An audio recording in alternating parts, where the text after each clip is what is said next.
I've been harping since day one, you know, who's going to, you know, inherit this, you know, the knowledge so you can do it yourself, because nobody Right. gave me any knowledge.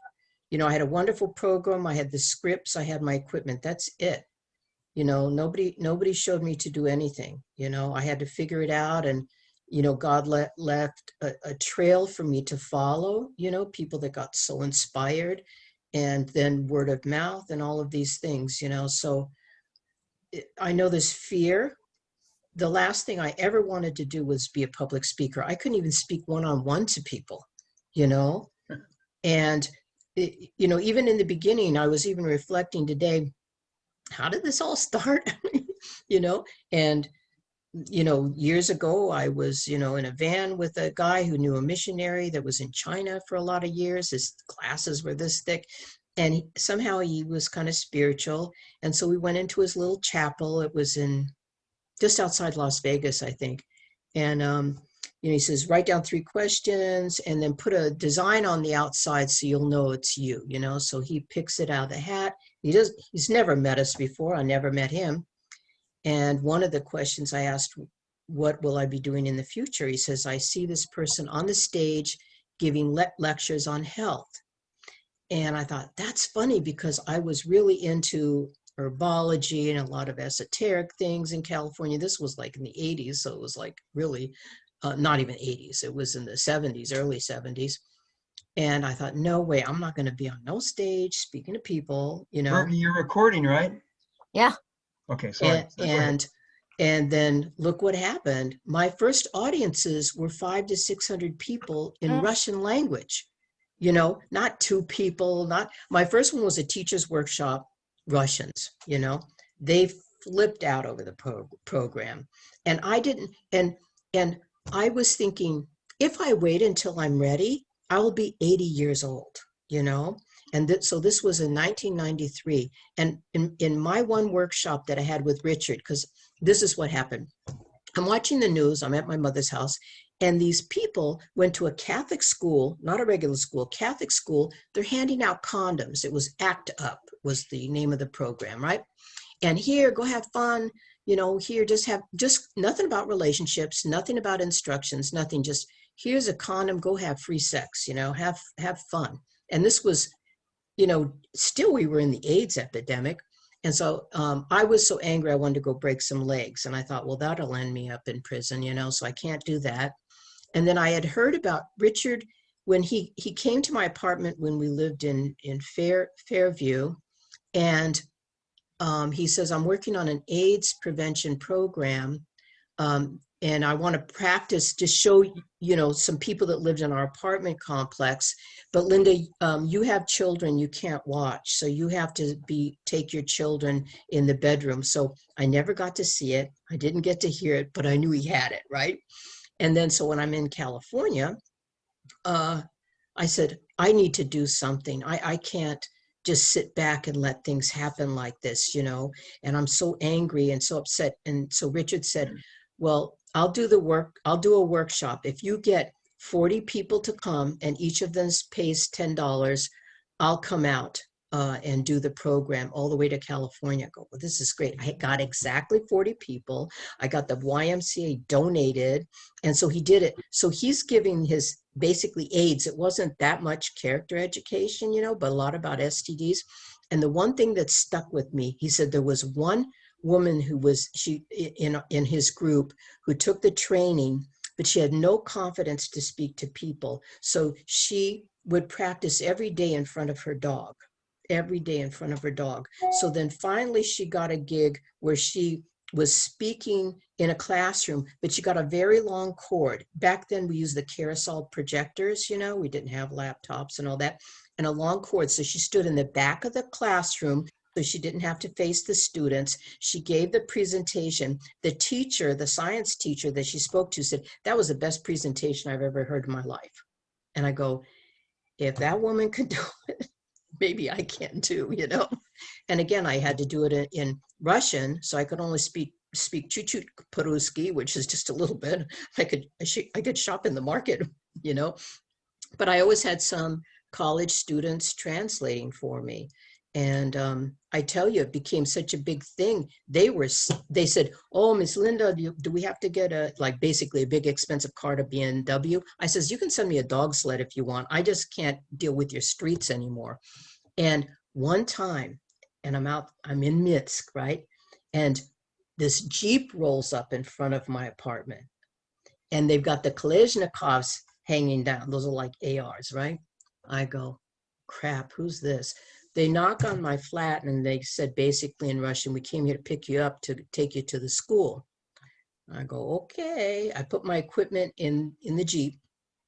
Then they're going down the streets. I have no idea where we're going, driving in the middle of the woods. I go, holy crap, kiss my butt goodbye. They're going to take me out the force and shoot me. And they brought me to this big school. The military base had adopted a big school. And I tell you, you would have thought I was bigger than Madonna the way they treated me at the school. They had a big banquet afterwards, and it was just incredible. I was just so immature and so inexperienced, but it was just like amazing, amazing. And that's what I feel with this kind of program. You just have to throw yourself out there and get experience. Like I didn't listen to hip hop and rap, but I worked in the inner cities. And when I was in the Soviet Union for 3 years, giving these talks in the Crimea, just all over the place, they were treating me like a rock star. And I said, it was like water on desert sand. That's how they treated it. And I said, if I was to teach this in America, they would laugh me out of town. That is exactly the thoughts that I had, because I was a former hippie. I was doing all the bad things I talk about. And I found the opposite to be true. When I would speak, at first they see old white lady, what's she gonna do? And then after one presentation, the kids all come up to me and they say, "When you coming back?" And I think that's like music to somebody's ears, and when kids would see me in the hallway, "Oh, Miss Linda, you're going to be coming and speaking to us," So I started listening to hip hop and rap and getting involved in teenage culture so I could integrate some of their words and their music. I would play their music when they're coming in the room.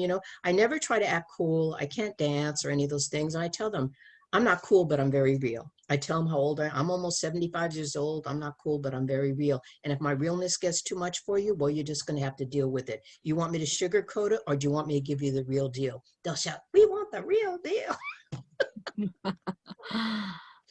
So why I talk about this, because I had those fears. I've experienced so much, but you have, and I was terrified every time I spoke.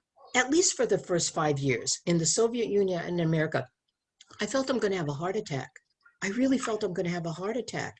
And again, I wasn't speaking to a classroom. I was speaking to 500 to 600 people. And then when I came to America, we'd split the boys and the girls separate. And I would do there 150 to 300 kids at a time. When I started speaking classrooms, I go, "Oh boy, this is so slow," And I found a homeopathic that helps with stage fright. Because again, I thought I'm going to have a heart attack, right? And it's called gelsemium. And it calms you, even if you have panic attacks, from nothing, this gets rid of it. So it would make me feel that I had confidence. And I would pretend I had confidence, don't let them, like if you're in a cage of animals, you don't let them see you're frightened, right? And I would pretend that I was confident, in a nice way, and they believed me. And because I exuded this confidence that I didn't really have, it really got me through. So finally, after 3 years taking my gelsemium, then after a while I didn't need it. Once I got started speaking, it would take over. So we should never think about, am I good enough or whatever, because the program stands on its own, in all honesty.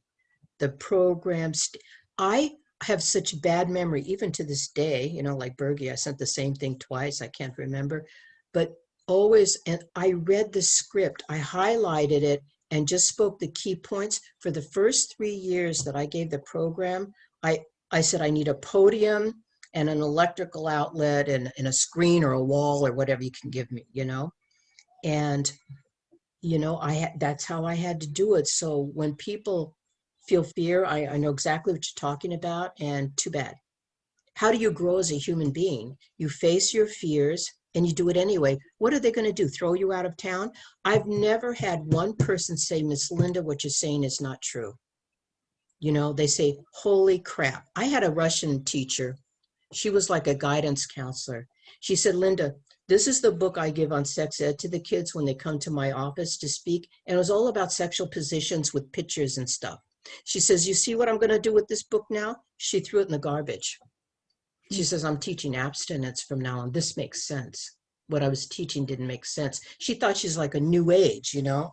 They didn't have any of this stuff, then they had it dumped. We at least had it creeping into our society, you know? So I tell you, and we don't even call it abstinence, we call it sexual risk avoidance. Like I'm a sexual risk avoidance specialist, SRAS.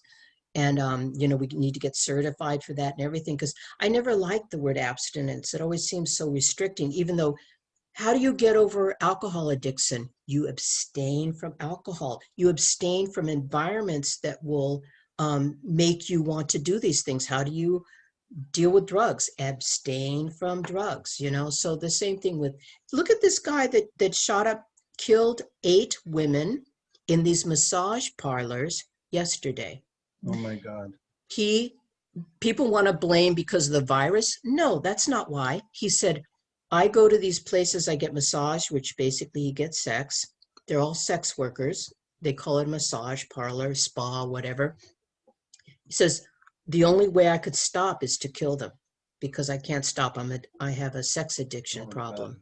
So in his sick mind, and this is, you know, even I belong to a lot of prevention programs. It's all with drugs, but see, we see everything is correlated, whether it's drugs, porn, alcohol, sex, it's behavior related. And all of these prevention programs are only talking about recovery, how to end stigma, how to recover. Almost none of them are about prevention, which that's the core. Find out the root cause, which is basically the family. You know, you have to look, African American, 85% born to a single mother. The social justice, you can say all you want, but until they have a father helping them to know what it means to be a man, you know, now a lot of the kids, their uncle gives them stacks of porn magazines when they're only 7 years old. Time for you to learn how to be a man. At 7, he wants them to masturbate. I have all these boys tell me all these things all the time. You know, that's where I get my material, because they talk to me. You know, that's why it's good if Bergie sends out that last email to everybody and let them, and it's called what teens are saying about the Love Smarts program. And this is from an area, it was the city with the most cases of HIV and AIDS in all of America. And within 3 years, it no longer was. And the schools will say, Linda, we've been throwing condoms at these kids for 20 years. Your program is the only thing that's different. And this is the first year we didn't have any 7th graders that were pregnant. Now, a 7th grader is 12 years old. Wow. You know, so, you know, it's like throwing a lifeline to the kids. And you know who really gets excited is the teachers. You know, a lot of them are single, you know, many relationships and stuff. And they said this was good for them, you know. So it's, people are so happy when we're done. Like people say, oh, you're just trying to use scare tactics, scare kids not to have sex. I ask the kids, how many think I'm trying to scare you not to have sex? Once in a while, hands will go up because they feel scared. I says, how many of you think I'm trying to create an awareness so you make healthy choices? That's when all the hands go up, you know. Hallelujah. So it's amazing. Awesome.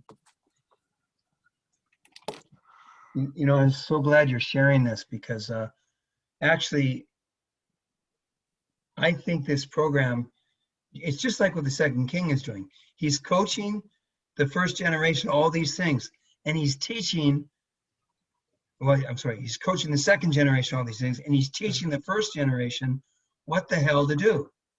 You can't just talk religious crap all the time. You got to do the real stuff to make the real relationship. Get active. Of course, you know, we get all, you know, peace, please, peace, please, all that stuff, but he's really teaching real relationships. Yeah. And I think that, you know, as I've heard your teaching, you teach real relationships. You're relating reality to them. So we can invite young people. We do want to invite young people, but we can invite anyone, especially in my outreach that I'm doing now. My outreach right now is to all these political patriots. That's all the people I'm relating with. People who worked, get Trump elected, stop the steal. They're like all uptight because they know we got ripped off and they want to do something. So I'm trying to plug them in. And, for a lot of, so divorce is like everywhere. Almost when I finally find a couple that's someone's with, and I'm a lot of women, when they're with their husband or wife, I really try to share what Bergie's talked about, love and respect. I kind of cover that because it's simple and clear, and I just encourage them. And I've seen amazing results by just sharing a little bit. I see them a few months later, they're doing much better. Yeah. And so I think this teaching, we can invite, of course, we want young people because we want them to teach it, but whoever God guides us to, let's invite them, because I think it's going to be a really effective program. And I like that 101, 102 idea, because, you're an incredible pioneer. I know you so well. We worked with AFC, Challenge with Richard, you're just an amazing person. One of my most respected people I know. And so that pioneer, that ability, everyone has it, but not everyone does have it. And people have it and don't know it, because they haven't been put in the fire where I got to make this work. And it was for the sake of the nation, for the sake of people's lives, because they don't know. They're not happy. They're having, like when Facebook first came out, I had a 7th grader say, Miss Linda, I have 1,000 friends, but I don't have one friend. I have senior boys in high school say, yeah, Miss Linda, sometimes I'm thinking about this person day and night, but once we have sex, it's one and done. We need to be better choosers, but also we need to have good habits growing up. We need to learn self-restraint in a healthy way, and that we have a purpose, purpose-filled life, purpose for what we do. Then your religion makes sense. Otherwise, people say, what do I need religion for? Yeah, because if it's just sitting in a building and passing the plate, I don't need that either. But real life, like you're saying, is, and then like sometimes I needed Richard's program in order to stay on the straight and narrow and not backslide. And sometimes I needed my faith, and sometimes I was just out there by myself, but I always had at least one or the other.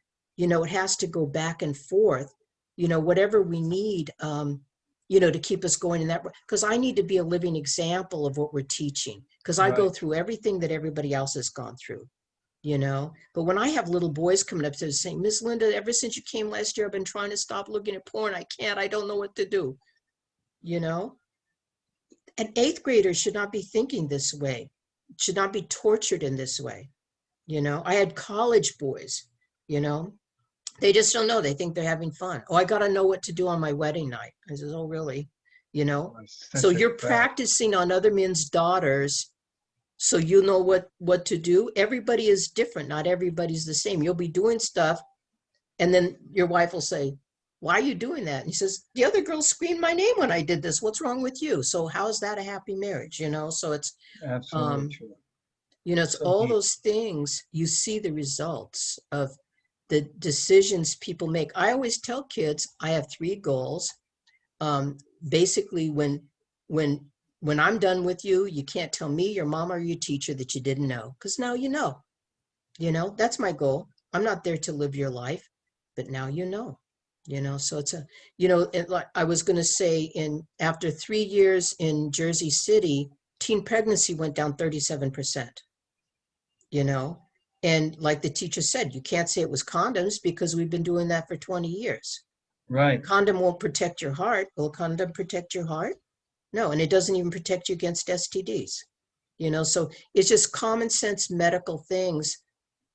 And I always was doing the background research, even though I know Richard is meticulous. He takes really the middle of the road. It seems extreme. He's taking the middle of the road. And I would still do, and the more I researched, like an American Scientist magazine, the more I thought, wow, things are much worse than what we say. And everything that Richard's saying is absolutely true, because I didn't know, So yeah, it's the most rewarding work. I was working even churches would say, could you come to our ministry at night? And they said, how much do you charge? I says, just give me a love offering. I'm thinking $20 to cover my gas. Here I gave 5 presentations during the day. I get in my car, go back, and they have 2 envelopes. One's got 50 and the other one's got 200. Guess which one I got? And they always gave me the big one. And I wouldn't even ask for anything, just, cover my gas. I'm happy.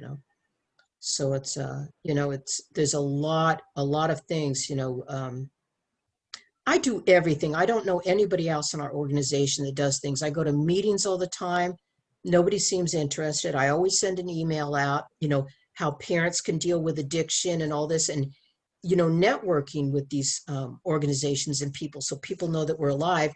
Doing vendor, people have things at schools or county level where all these organizations can come and show what they're doing. You hand out your leaflets, you take down people's names and numbers, and it's amazing. It's more to get the experience. If you think, oh, I just want to do this so I can earn extra income, this is not for you.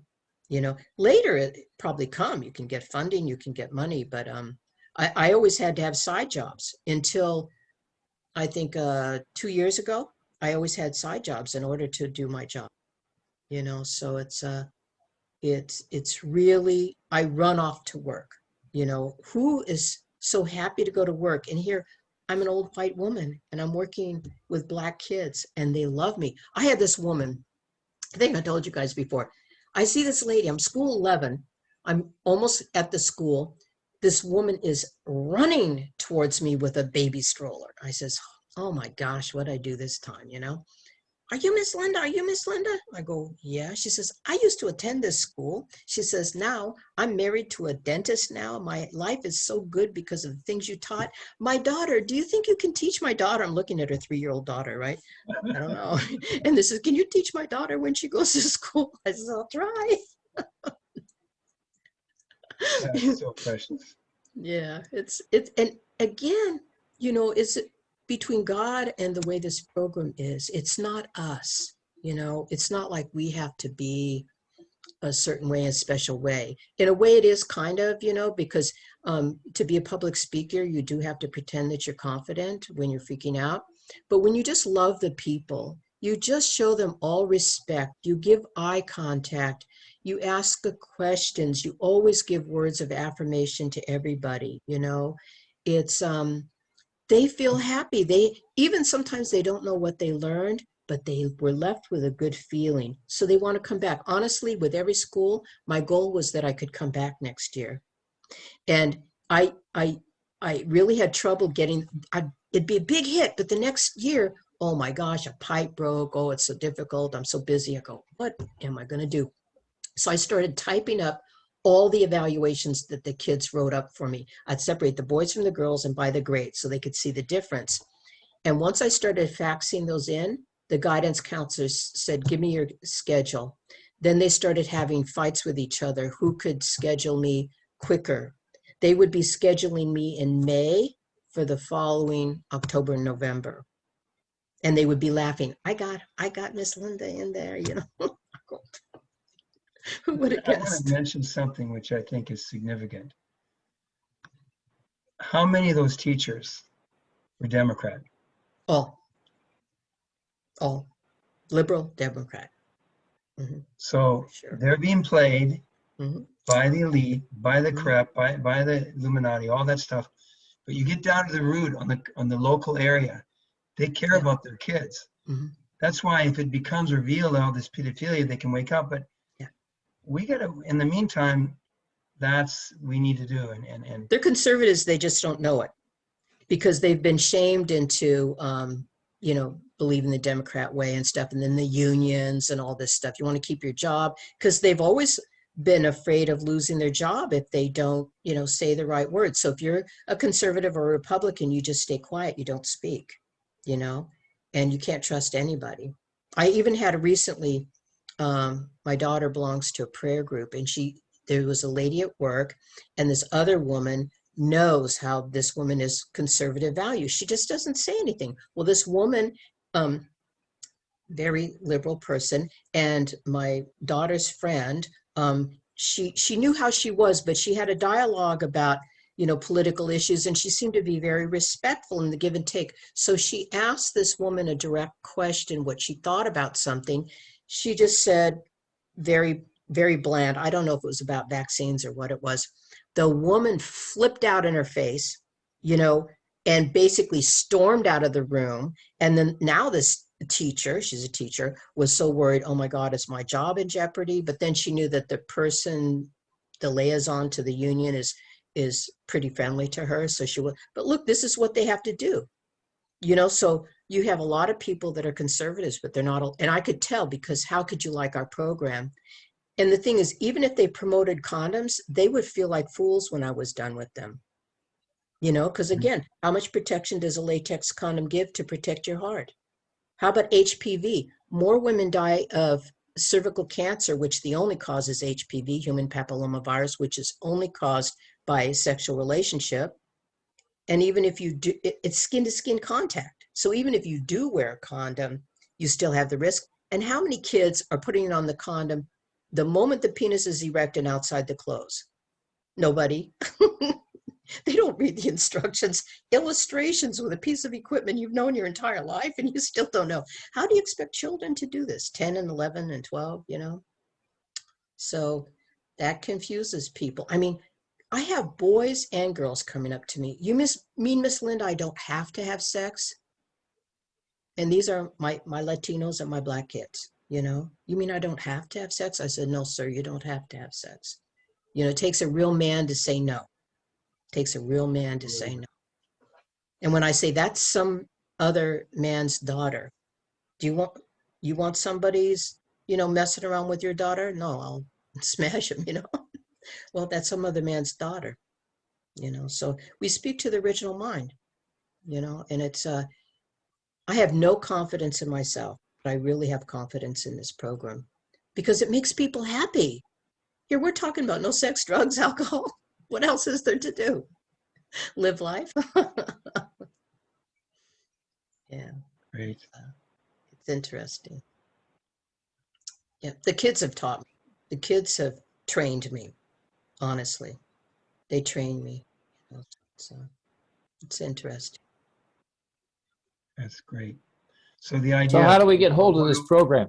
Yeah, we're going to do it. That's what we're talking about, Bob. We're going to start the program in I don't know, 3 weeks. We haven't decided. Yeah, I'm kind of strapped right now because I'm doing something in Newfoundland on the 2nd. And yeah, it would probably be like, I don't know, end of April, something like that. Yeah, it just depends. I think we need maybe 2 or 3 of these kind of conversation Zooms before we get our hopes all up. Well, actually, Bergie, what Linda has shared already, if you can ask your son to help, you can take the video, you take it off, you can edit it, a few sections. That's the best way to introduce people to this program. We can send that out to people. This is the program, and this is 101. And 102 is going to be next. The people who want to be active, we'll close them on that at the end of the program. Join 102, and it's going to be a in-action program, not just this is the basic program, how to do it, and you'll get the materials, and we'll figure that out. So and then also accompany it with that email that I sent her today, what teens are saying about the Love Smarts program. We call it Love Smarts rather than Free Teens, because it's more encompassing. And yeah, it's very interesting. I'm even looking at the background here because I always thought it's so hard to do a workshop like just Zooming it, because we tried that. We were doing, I forget, it was Noom, Loom, whatever it was called. And you just sit there and you're just a bubble head with the screen. It's not the same, but I was thinking I could even, if there was a way to hook up the PowerPoint to the screen, and if there's a way like I'm standing up doing the presentation, it's a very different spirit, Like I can sit here and talk with you, it's okay, but as far as giving the presentation, the power is really standing and doing the screen. The other thing I was thinking, if I put a screen back here, I don't know how it would work. Maybe you guys could figure that out. But I think we need at least a couple of Q&As where people can ask questions, you know. And again, I think it's the fear factor. You know, they want to do something. You know, at some point your life is going to be over and you're going to be thinking, what the hell did I do with my life? I work day and night and it's still not enough, in my opinion. You know, it's still not enough. And just trying to educate people, wake people up, you know, like, come on, what you're thinking doesn't make sense. So it's this way, we don't have to challenge people about their beliefs. We just talk about we talk about consequences. Even I tell the kids, you know, we're going to talk about some real stuff. And some of these things will make you feel uncomfortable. And some of the church kids will say, but Miss Linda, we're not having sex, you know, so why are we learning about this? And I just answer simply, well, do you want to learn about something before you need to know or after the fact? And they says, oh, I want to know before. I says, why? They say, because then I have choices. I go, yeah, then you have choices. If you wait till after, your choices were taken away from you. Now you're just in repair mode. It's one of the biggest problems with the church communities. They're young, they're still willing to follow the faith thing. They go to school, it's out the window. They have no strength to resist when they go to college. Because they want to fit in. And the porn thing is huge. 6th grade is when it's starting. And that was 15 years ago. I would ask little 6, because I separated the boys from the girls because we could be really real. I'm very much I'm on the boys' side, you know, and they know it, you know. And I say, how many of you have friends who look at porn? That way it's not a direct question. 85% of little hands go up. This is 10-year-olds, and they're all laughing and pointing at each other. You know what I'm saying? Porn used to be, you just saw somebody standing there naked or bathing suit or something like that. Now it's an action flick. You know, it's hardcore along with the masturbation. Then, you know, they're bonding with those images. And they look at the guy, he shot the women, he murdered them. He was going to go to many spas. Apparently this guy was really nuts, and he knew he was nuts, but he felt the only way I can stop is to kill these women. You know, so now they want to blame, you know, politics and all this other stuff. No, he was addicted, and it's hate against women. No, he hated himself, you know. So it's and now they're blaming this Cherokee sheriff because he says, yeah, he was having a bad day. He wasn't being sympathetic. He understood this guy flipped because he was having a bad day. So he went out and killed people. He wasn't feeling sympathy for him at all. But now they're all turning against him. And they said, we don't want to shame the victims. When this first came out, and I go, oh, these were prostitutes. Nobody was shaming the victims. Nobody was saying any of this, you know. But it's if we don't get at the root cause of it, it's yeah, it's a big. And then we talk about marriage. How can you have healthy marriages?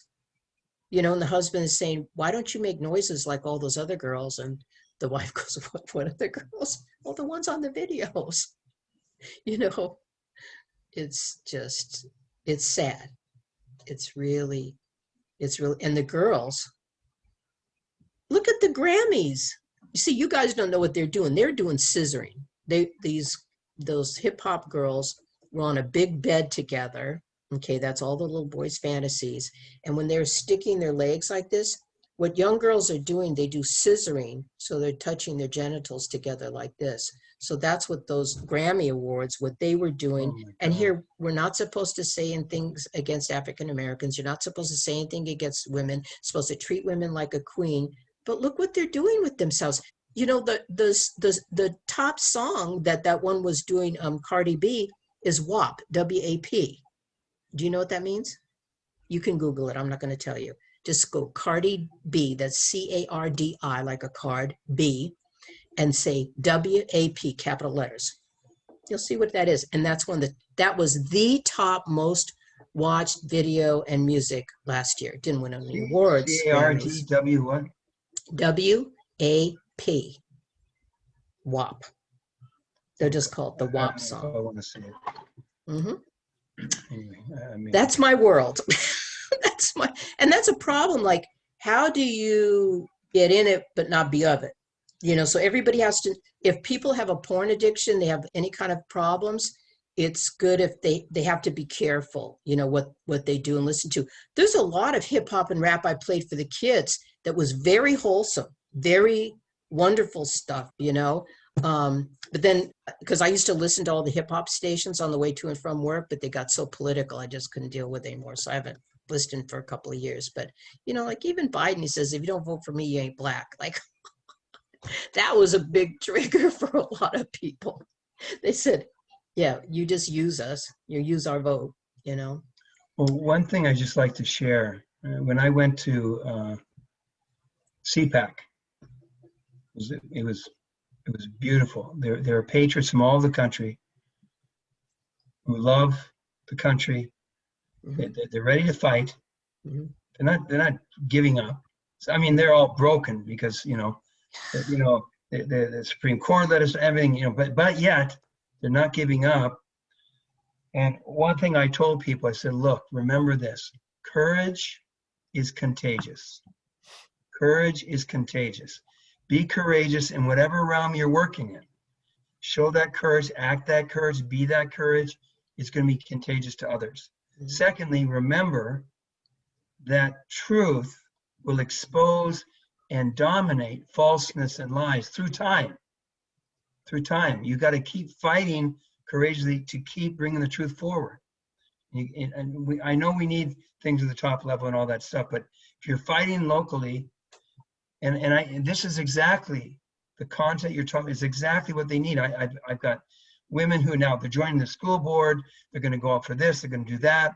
I was working with a gal who went for the city council in Mhm. in Palm Beach, fighting for Trump. She Mhm. got attacked by the mayor, a totally Mhm. corrupt mayor, the whole thing. But this is, we have to really fight. And this is a content, Mhm. and which is going to help. A lot of, well, eventually, I would eventually like to also have an adults program where they can connect to it. So because for a lot of the 60s generation, part of it is, well, I wasn't pure, so how can I ask my kids to be pure? Because it makes sense, because it's right for them, because you love them. How about that? And but This is how stupid people are. When people say, look, I trust the American people to know better. The thing is, the kids will tell me, but Miss Linda, you learn from your mistakes. I says, well, number one, nowadays your mistakes can kill you. Before we would just trip and fall or whatever. Your mistakes can kill you. And I says, you know what I say? The wise person is learning from the mistakes of other people. Why do we have to reinvent the wheel? They learn from the mistakes of other people. Who's a smarter person? Learn from your mistakes. I need to love shoot a this heroin in my aspect. arm to know it's addictive. Yeah, I love this aspect of the teaching. You teach kids to be confident, to laugh at the other kids. You're Conviction. laughing at me because you're Yeah, jumping around the sack. You're the fool. yeah, You're going to get a yeah, disease. yeah, Well, yeah, I'm going to finish in a good grade. I'm going to make more money than you. I'm yeah. going to do well. And that's what You're happens. enjoying You your know who life. makes the most money in this country is Asians. People say, oh, people make fun of Asians. Asians on the average make $20,000 more per year than white people do. Why? Because the kids usually wait till marriage to have sex and make babies, at least for sure to make babies. They usually go to college. The parents may not speak one word of English, but by golly, their kids are going to get an education while they're here in America, and it's just, and people don't know this, they don't know. And they don't know that these smart kids who are working hard, who are always getting made fun of, why do they get good grades? Because they work really, really hard, you know? So I agree exactly what you're saying. This program gives you ammunition how to debate the issues, how to talk about it, because it's irrefutable. Ask a medical doctor, this person, you're going out with, they really want to rock your world tonight. What brand condom are you going to wear with them, knowing that they have herpes? Every doctor, I've asked 3, they said, I'm not going out with that person. You know, they're not saying, oh, I'll wear a Trojan. Are you nuts? You know, and how about kids trying to keep their purity in their church? Then you just fool around a little bit and you got herpes. Do you think you're going to be able to express the fullness of marital love when you have a skin-to-skin contact disease in your mouth or your genitals, just because you want to experiment or have fun? Even now, they don't even call having sex. There used to be all these derogatory words that they use, hitting it, busting it, kicking it. Now they say we're just talking. Well, you can get pregnant talking, because just talking means you're having sexual intercourse. You know, so just being able, and that's why I feel, like you said, going to meetings, Board of Ed meetings, the city council meetings, when they're trying to legalize pot and all this, there's so many great statistics, the places that already legalize this, you know, then you get more confidence, you know, for all of these things. We need to find not our comfort zone, but what issue am I very passionate about? Where do I want to make a difference? What do I really like? I have a lot of interest. And then you're doing something you enjoy, you know? Yeah, it's kind of scary because you feel people don't know anything. That's number one. I don't care how many initials they have after their name. They do not know anything, you know? So I listen to only people that I know have facts. I don't want to listen to people's opinions. That bores me. I want to listen just to facts that I can take to the bank, you know? But yeah, people are going to feel mentally, they're going to feel emotionally better, they're going to feel mentally better. I bet you it helps their relationships, you know? If you get active outside yourself, you know, make a difference where you can make a difference, you know? So it's, and we have to do something with our youth, because the suicide rate is astronomical. Suicide hotline calls went up 700%. By last May, it was up 700%. Overdoses, marijuana overdoses. People think, oh, it's healthy, it cures cancer. You know, fatalities, vehicle fatalities, way up in the states that legalize pot. The usage for children goes way up. The edibles, little kids are overdosing on edibles, gummy bears that are laced with pot, you know? It's a lose-lose. If it was really great out there with all this stuff, I would be first in line. I'm not lying to you. If that really makes people happy and fulfilled and everything, I would be first in line. No way. No way.